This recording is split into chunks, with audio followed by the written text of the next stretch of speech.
Gimana nih kabarnya hari ini? Jadi selamat datang ya di podcast kali ini.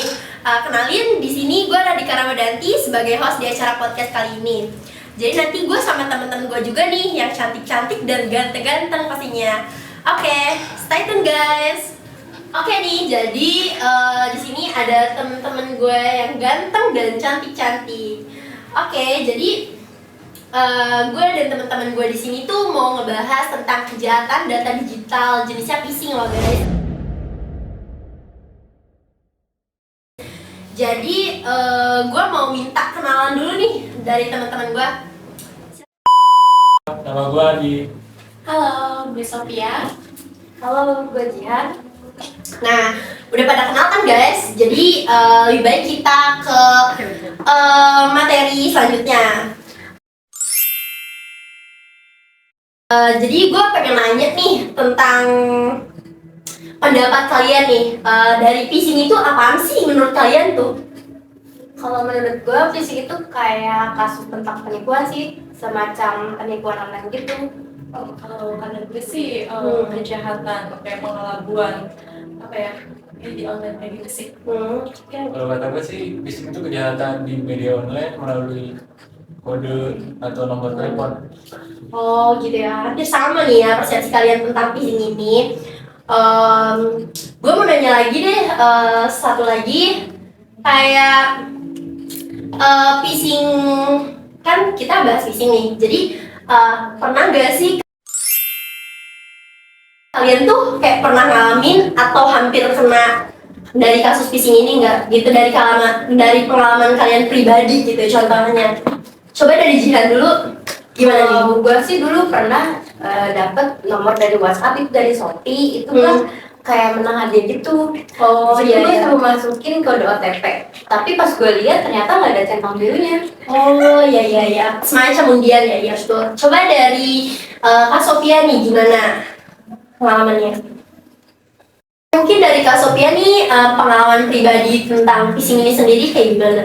Kalau gue sendiri sih pernah sih ngalamin, cuman kayak hampir gitu kan. Jadi dari via WhatsApp itu dari akun BRI kayak gitu. Nah pas gue cek sih, tapi kok ternyata ini BRI dari BRI, tapi pas gue cek kenapa profilnya dari BCA kayak gitu. Iya iya. Jadi hampir aja sih kayak gitu. Berarti kayak pemalsuan akun bank di WhatsApp gitu ya. Terus kalau dari Abi gimana nih pengalamannya? Kalau gue dulu sih pernah masuk link itu, mencet link, terus IG gue keblok. Oh. Terus kayak ke-hack gitu mungkin ya? Iya kayak. Oh, Terus gue terus? searching di Google sih katanya emang kena phishing itu. Oke. Jadi udah ya kita kayak sharing-sharing tentang phishing ini kayaknya udah lumayan agak masuk juga nih pengenalan dari si phishing ini. Jadi udahlah cukup sampai di sini ya guys sharing-sharingnya. Jadi mungkin setelah ini kita akan ada narasumber kita yang akan gue tanya-tanya lagi nih, tanya-tanya lebih dalam tentang phishing ini. Mungkin dari narasumber kita ini pernah mengalami dari atau menjadi korban phishing ini. Oke, kita panggilkan Afrelia.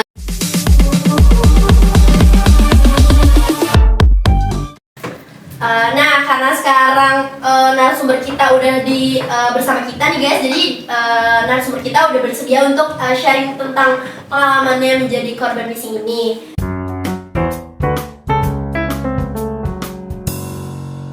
Jadi kalau boleh tahu Kak Afrelia, apa sih hal yang dicurigain sebelum menjadi korban phishing ini?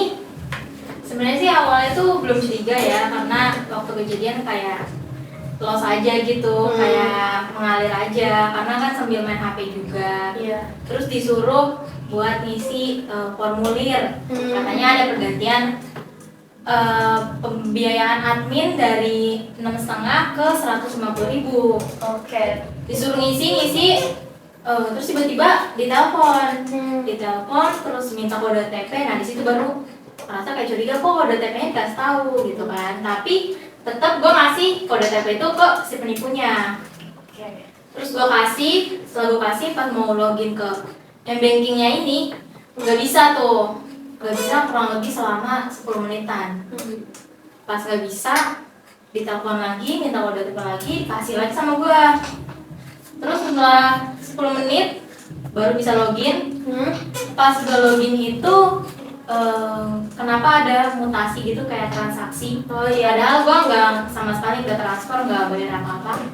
Itu banyak banget, kurang lebih ada 20 juta.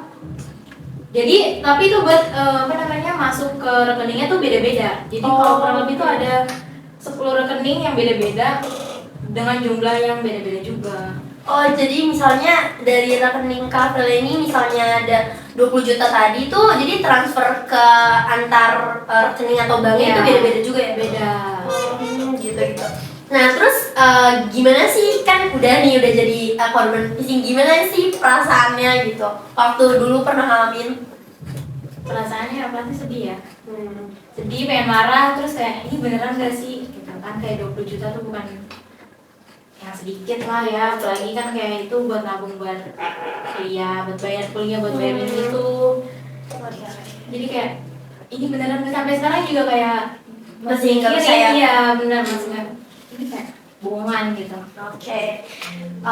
Terus kayak misalnya pasti ada trauma nggak sih, kayak dampak dari setelah Kak Afrelia ini pernah jadi korban phishing gitu? Pasti ya, pasti, apalagi kalau berhubungan dengan kayak transfer gitu tuh kayak udah males gitu, mendingan kayak ngasih cash gitu. Kayak ngisi ke M-Banking, isinya tuh kayak seperlunya aja biar nggak kena kayak keulang lagi. Jadi udah agak trauma nih pakai M-Banking gitu. Iya. Kak? Oh iya. Oke, jadi terus terakhir nih kita mau tahu sih pesan buat pemirsa di rumah itu apa gitu, pesan untuk menghindari jadi gitu biar enggak sama kejadian dari Kak Afrelia ini. Yang pastinya linknya dicek dulu ya, terus melihat dari yang mengirim pesan itu akun yang resmi atau bukan. Biasanya akun resmi itu ada checklist hijau. Oh iya gitu. Terus kalau udah curiga tuh ya udah nggak usah dilanjutin lagi gitu. Kayak hati-hati aja sih. Oke, teman-teman, kita udah di penghujung acara nih, nggak kerasa ya udah beberapa waktu yang udah kita laluin tadi. Jadi barusan kan kita udah bahas tentang phishing nih. Jadi buat teman-teman di rumah, kesimpulannya kita itu harus lebih bijak lagi dalam bermedia digital ya. Karena apalagi dari kasus narasumber ini, Kak Afrelia ini harus kita jadiin pelajaran dan kita simak sama-sama. Karena terutama dalam hal-hal yang sangat privasi gitu atau menyangkut data-data pribadi kita, apalagi dalam hal Kak Afrelia ini menyangkut tentang finansial. Mungkin itu aja. Oke, terima kasih buat Kak Afrelia udah nyempetin datang ke sini berbagi pengalaman sama kita semua. Sama. Ya, terima kasih juga untuk teman-temanku yang ganteng dan cantik-cantik karena udah sempet juga untuk datang ke sini.